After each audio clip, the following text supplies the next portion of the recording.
Well, they've obviously been looking into it. And can I just first say that if it's true and this is really going to happen and that we're not going to accept applications from people who've crossed the channel or come in illegally, I think that's terrific news. Yes. And it's the first serious attempt to do something about this, frankly. Mm. Um, where they're going to be held while that happens, I don't know. But there's a long way to go, frankly, before we get to this stage anyway. I think Priti Patel has got to persuade her cabinet colleagues. She's also got to persuade Parliament. She's also got to resist the asylum lobby and the immigration industry, if I Yeah. can put it that way. Right. So there's a long way to go. But if it's true and we are really going to do something about refusing to take applications from those who are in this country illegally, that's great. It is And I great, and welcome it. I would share that sentiment with you, Alp. The problem for me is that every single thing that Priti Patel has attempted to do here doesn't seem to have worked. I mean, they tell us at the Home Office that they've stopped a lot more people coming now than they used to. However, there's still people coming on a daily basis, as we know.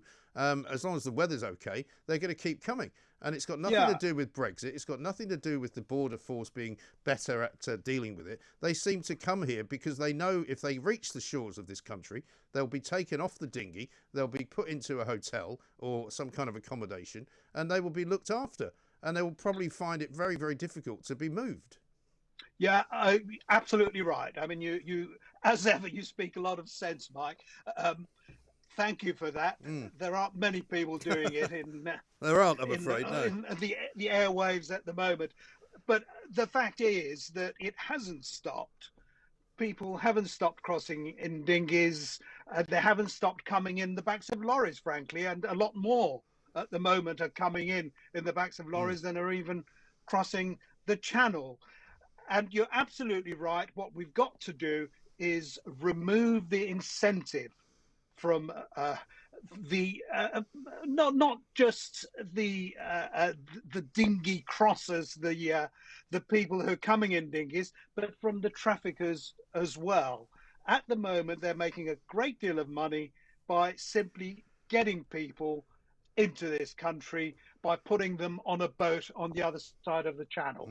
That's all they need to do. So of course they're going to continue coming, and that's what the message that we've got to send out. We've got to say this won't work. So far, everything we have done has not sent that message at all. It's sent the opposite message that it does work, and that's what we've got to stop. Yes, and also no doubt the people traffickers will tell these people coming over that don't worry, when you get to the UK, get yourself a decent lawyer, and there'll be plenty of people there who will pay for it, that basically you'll never be thrown out. And even if you get to the point where people are being deported, you get taken off a plane at the final hour because your lawyer makes another last-ditch appeal.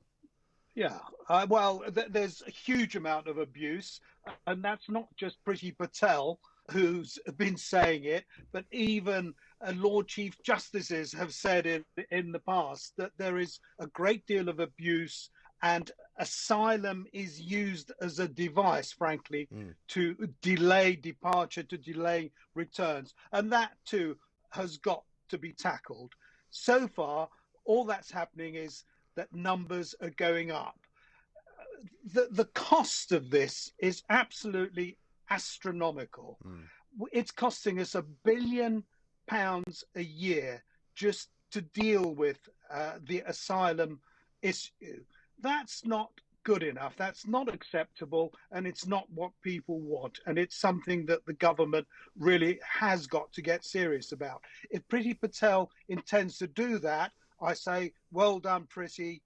Keep up the work. However, we still remain to see the fruits of whatever measures you propose at the moment, and whether it will happen or not remains to be seen. Yes.